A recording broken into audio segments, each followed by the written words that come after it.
Hello, and welcome to the Trans Agenda, a podcast by Trans Clinique. I'm your host, Nico, and I'm a trans man, and my pronouns are he and they. Every Thursday at 6 p.m. Pacific Standard Time, we'll be right here talking about the Trans Agenda. In this podcast, we'll delve into the unique challenges and experiences of trans folks, highlighting the voices of those who have lived it themselves. We'll explore issues such as navigating medical and legal systems, finding acceptance within family and community, and combating discrimination and violence. Our guests will share their personal stories and expertise, providing valuable insights and perspectives on this often misunderstood aspect of the human experience. Join us as we strive to educate, inform, and advocate for trans rights and visibility. Hello, and welcome to the Trans Agenda. My name is Nico, and I'm here with Bev. Hi. Bev, do you want to introduce yourself? Tell us a little bit about what you do, how you identify. Sure. My name is Beverly Chills. My pronouns are she, her. I also live in San Francisco, California, and I am a nightlife it girl personality, DJ, host, performer. Yeah. Everything. Yeah, I mean, when I met you, you were one of the first performers I actually saw at the Stud. This was like, a couple of years ago. I can't remember. Just two. Yeah, I'm so young. It was yesterday, so yes. But how long have you been performing, and how did you fall into it? I've been performing drag since like 2016. I was in Grace Towers' like Baby Queen show at Moby Dick, and then I just kept like doing it. I did it a lot at the Stud, like my Baby Queen era. It was like the Stud, Aunt Charlie's, Powerhouse, Oasis, and then just keep doing it. But I've been performing a lot more before then too. I was like a musical theater geek in high school, and I almost went to college for it, but then I dropped out because college is like boring. Yeah. Or like the college that I was gonna go to in Arizona was really boring. Yeah. Arizona, oh my God. I mean, yeah, the Stud is definitely a little more interesting. The Stud is a lot better than Arizona. Yeah. Yeah. I feel like that's pretty universal. Yeah. Well, I think as queer people, we often find our livelihood in these spaces. So I wonder, like, for you, what does performing mean to you? How does that interlace with your identity? It really depends on like the era of my life that I'm in personally. For a really long time, and still a little bit now, it's like it is literally my livelihood. Right now, I'm a full-time DJ, full-time nightlife career girl, and it's like half by choice and half by like circumstance, but like mostly by choice because it's just as soon as I started doing it, I just fell in love with it. And it's like all I really want to do. Besides like painting, I paint a lot. You paint? I do. I love that. Yeah. Yeah, that's beautiful. Well, and when I met you, I think we were both at that time kind of figuring out our identities. So I wonder if you could talk a little bit about like how did you come to find that you're trans and come out, and how did it all go down, It all went down in the club. Literally. I like when I first started going out, my first my regular haunt was Aunt Charlie's Lounge on Turk and Taylor, in the transgender district. And when I first started going there, it was around like 2016, 2017. Started seeing like God's Little Princess, Nikki Jizz, Fietta, all of like my like really good Judies perform, and I was really inspired to start performing there. And then I actually met Star Amarasu, who's been on the show. Yes. I met her there too, and I just like met like all these like awesome trans girls and like trans boys that just like they were there just to like get fucked up on the not expensive, they're very cheap, but like expensive in how much they get you fucked up. Oh, okay. Going there to hang out and see like a fun drag show on a Tuesday night, but the more like that we started hanging out, the more like comfortable we got with like sharing our like shared experiences and like where we were coming from, and I just like started understanding more and being like, whoa, like I'm not like alone in feeling these ways. And then I did this funny thing where I came out as non-binary first, like he they vibes. Yeah. And then COVID happened, and I watched Veneno, and like everything like bloomed from there. And I was just like, okay, this is who I am for sure. Mm-hmm. And during COVID, I was with my mom in Sedona. And so we had like nothing but time to like talk and like educate her and like help her unlearn some stuff. And I gave her Janet Mock's book, and we had nothing but time. So like we would get in arguments, we'd like make up, we'd like get really down to like the root of a lot of stuff. And I think it would have taken a lot longer if we hadn't been like quarantined together, and like all that time with each other really like helped us like unpack stuff quick. And then when I realized I like needed to like medically transition, and it's a hell of a lot easier here than it honestly will ever be in Arizona. Right. Yeah. I had to tell her that I was moving back up to SF, and she was like, just go for it. Wow. Are you thankful for that time? I mean, we all kind of did. I felt like there were so many people who came out during the pandemic, which is interesting because it's a time for you to like look inside yourself. There's not a lot of outside people coming in. Mm-hmm. Do you feel like you're thankful for that time with your mom, or do you feel like it was just like stressful? It was definitely stressful, but I'm like more thankful for it. Yeah. Because I wouldn't want to think of what the opposite of what that would be. Because with my dad, it's like also taken a lot longer to have him understand. He lives in Texas. So like, okay. Yeah. End of that. Yeah. But with my mom, she was like, she's the mom where like you would just like, I have a lot of coming outs in my life where it's like I came out as gay, and then I showed her Drag Race, and she was like, Beverly, it's okay that you're gay, but never be one of these. And then I became one of those, and I was like a drag queen. She was like, and then like I think I showed her like Transparent, or I like introduced her to like a trans person for the first time like in real life, and she was like, oh my God, okay, cool, you're a drag queen, but like please let me know if you're ever like a trans person. And then I told her I was a trans person, and she was okay with it. So it's like, I feel like all of that's like rooted in like fear and like misunderstanding and like uncertainty of like the safety of your kid when you hear like my mom's like whole like idea of like a person before she knows them is like what she knows like through media and through like that consumption, which is a lot of people's like, right. You know what I mean? No, totally. You only know what you're exposed to. Exactly. Yeah. And if you don't have that like IRL connection, then you're just gonna. She was like very like easy to manipulate media wise. She's a Facebook mom, so I constantly have to like untruth her. Right. You know what I mean? Not Facebook. Well, you know, and Star in her interview actually kind of said the other side of that, which is for us when we come out. And then we see TDR, Transgender Day of Remembrance, and all we see is these narratives of trans people dying or being killed. And so what kind of ideas do we have about who we can be in that sense? So, you know, I can only imagine how that comes from, like, as a parent, but also as someone who's going through it yourself, right, and holding space for yourself. Yeah. I wonder, like, through that process, if somebody is going through that right now, do you have anything that you would tell them? Well, I like one of my favorite quotes is lean in until you fall through, where it's, and like the way that I've like thought of what that quote means is kind of just like keep going through it. I hate like when a response to that question is just like, you gotta just keep on going.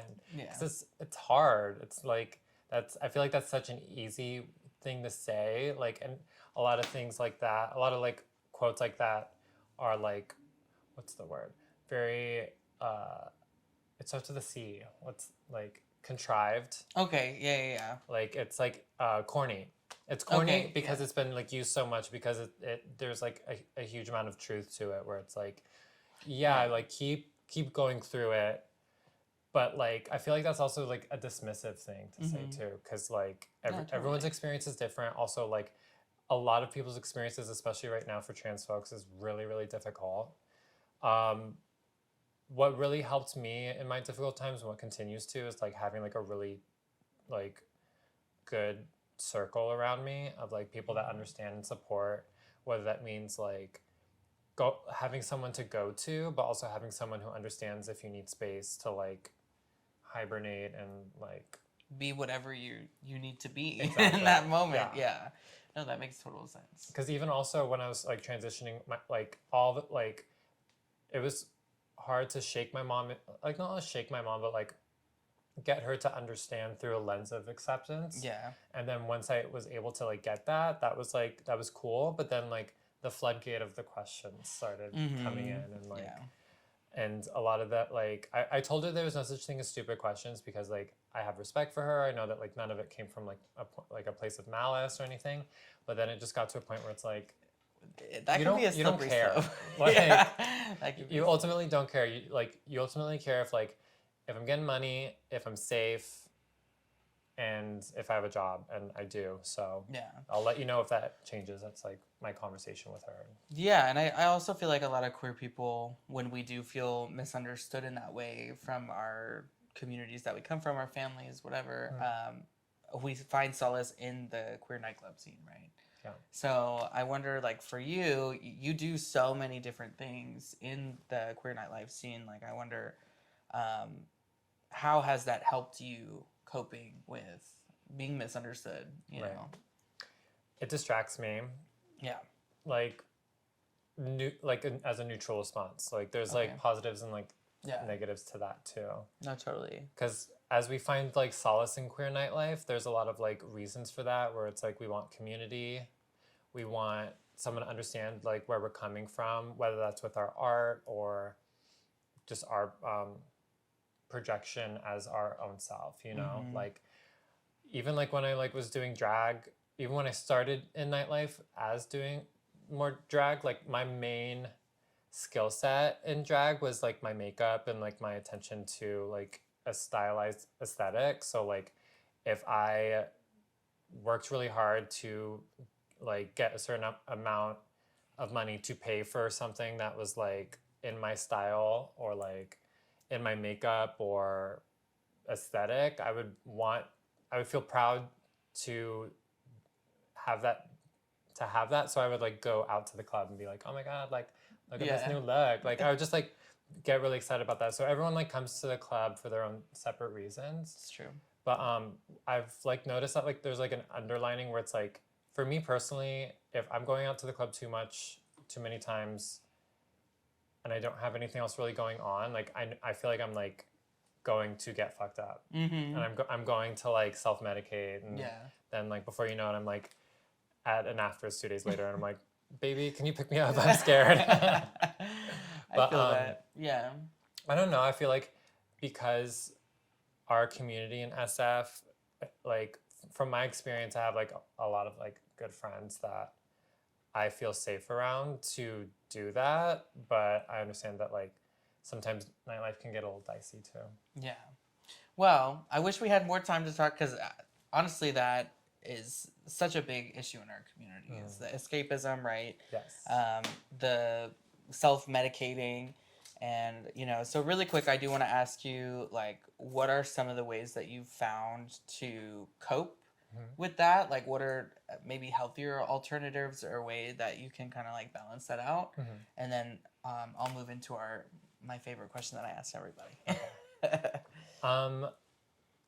Ways that have helped me cope with that is honestly, like, where I'm heading towards, like, with, like, my resolutions and this new year that we're, like, heading in towards is boundaries and like setting up a game plan before going out, holding myself accountable to it. It's a lot easier said than done. I feel like that's the pattern for this interview. It's like easier said than done / corny.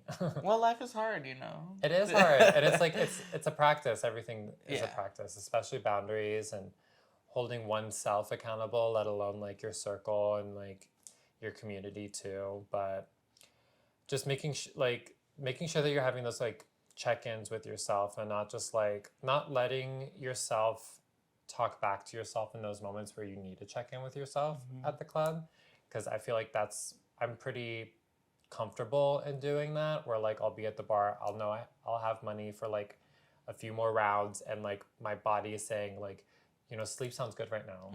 You know, like going home and like ordering some fucking food or making food at home sounds really great right now, and you immediately like shut it off because you're like, I would be having a lot more fun if I did like 3 more shots and like went into the bathroom with my friend. Yeah. So it's just like you have those good conversations with yourself. Make sure that what you want to do, or make sure what you wanted to do in getting ready for the night, right, like continues on with your practice of checking in with yourself.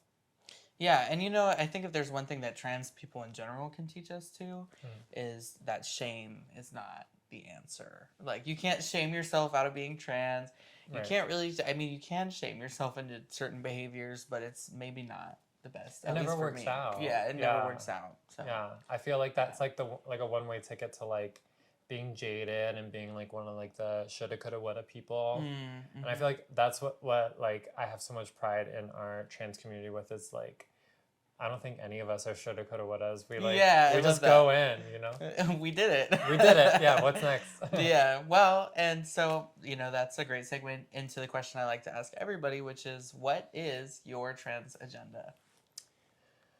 More radical expression, happiness, anger, emotion, just like being like free and able to like experience, to have radical experience, to not feel like we should be a certain kind of trans or transition a certain way or act or like cater to a certain way of like living a trans experience. I feel like there's like so many like ways that history has shown us of transitioning with like other like people in history that like we can like learn from and shape our own pathways towards doing that ourselves. There's like there's obviously no one way to transition. It's not a one size fits all situation. But of course.